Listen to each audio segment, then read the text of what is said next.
Depuis 1992, la station d'épuration du Siac collecte et traite les eaux usées des communes de Coignères, Elancourt et Maurepas. Eau de lavage ou ménagère, eau des toilettes ou d'origine industrielle, la station peut collecter les eaux usées de près de 47 000 personnes par jour. L'assainissement débute par un pré-traitement où les plus gros déchets sont récupérés. On supprime ensuite les graisses très toxiques et les matières lourdes, comme le sable et la terre.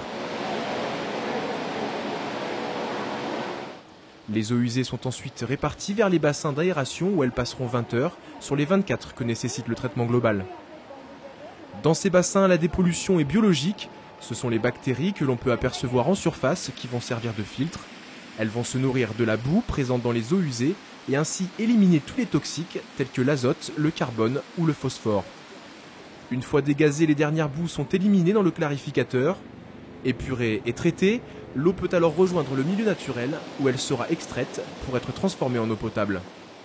Après, effectivement, c'est un autre métier qui consiste donc à puiser de l'eau dans les nappes phréatiques et d'en contrôler la qualité pour ensuite les acheminer dans des usines d'eau potable qui, elles, vont poursuivre en fait un abattement biologique des dernières bactéries présentes dans l'eau potable avant de l'acheminer directement dans les châteaux d'eau pour être distribué dans les habitations. Le travail aussi, c'est maintenant d'améliorer en fait la qualité de l'eau qui va être directement rejetée dans les collecteurs. Donc c'est un travail à faire aussi bien auprès des particuliers pour les mettre en conformité, mais également au niveau des professionnels pour les inciter par exemple à piéger en fait certains polluants pour ne pas qu'ils empruntent directement le chemin des collecteurs et arrivent sur la station d'épuration.